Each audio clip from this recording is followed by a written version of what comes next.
I am Dr. Nibhik Sharma, MBBS from JSS University, MD Pediatrics from DY Patel University. Today, I will be talking about my publication, SSP that I did in IGSR in collaboration with 4 other authors, Dr. Divyani Dhule, Dr. Rajesh Rai, Professor and Head of the Department, Dr. Priti Emdar, Associate Professor, Dr. Ilu Elson, Senior Resident.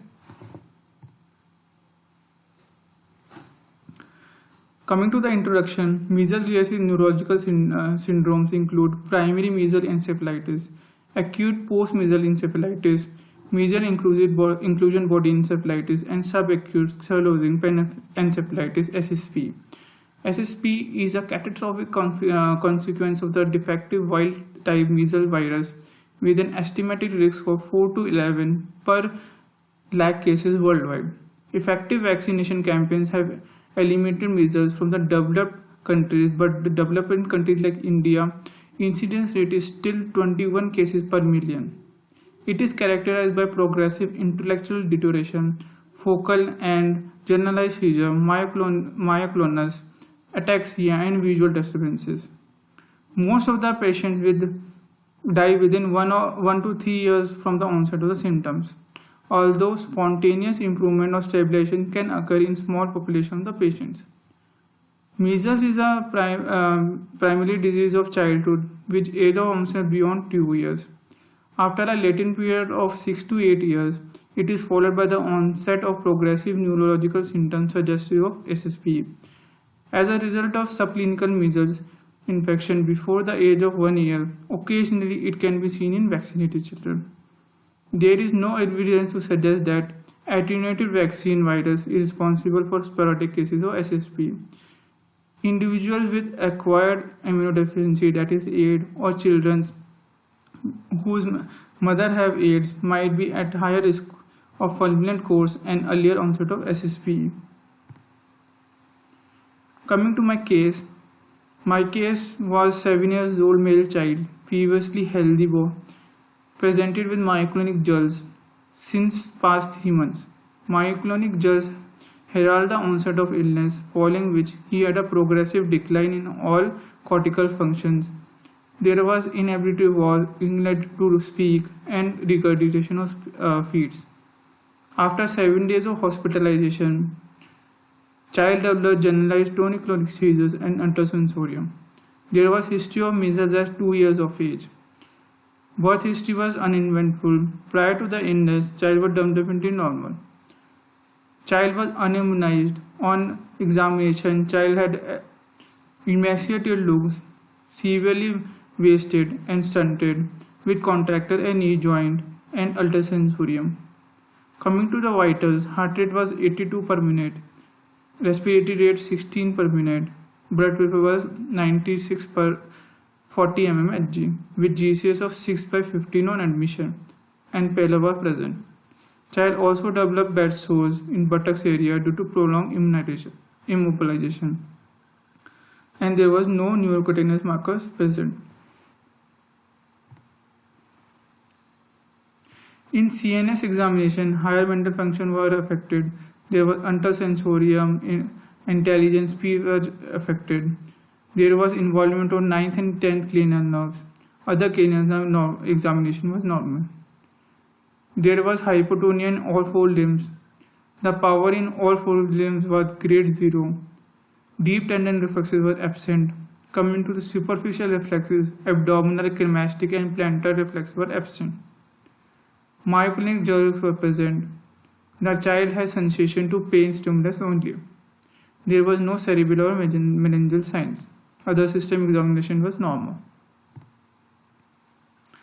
This is the clinical picture of the child. Coming to investigation, hemogram was suggestive of microcytic hypochromia and rest biochemical markers were normal.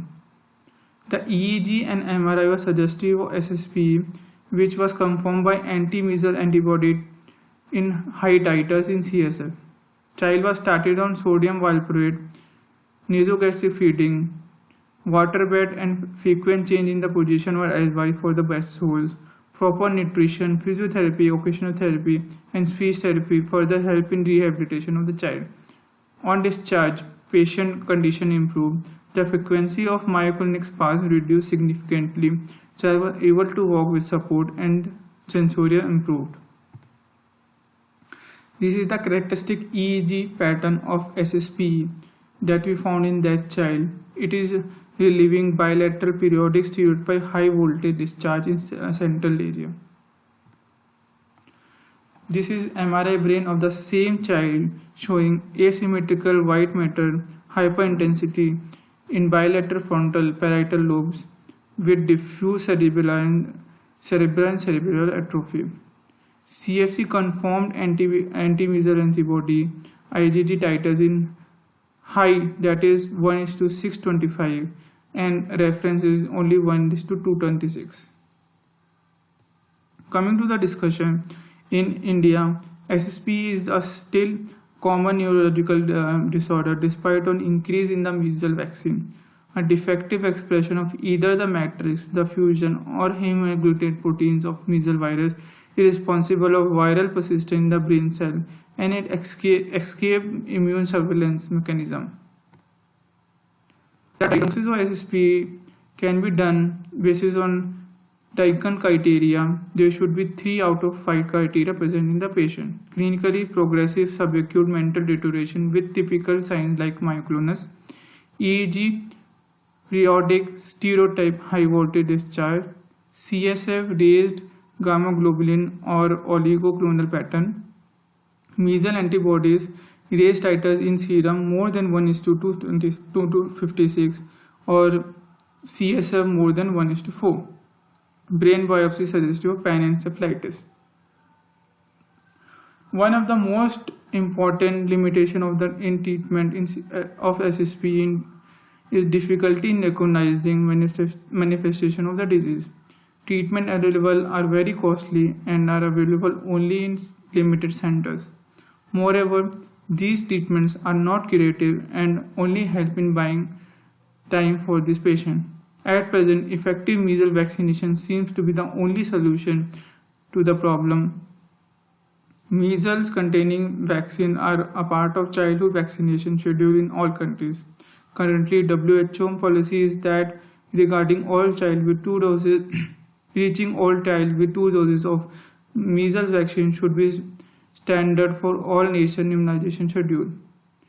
The anti-drug ribavirin has been tested in amyloid products of SSP and was found to be effective. Recently, the drug has been used in patients with SSP.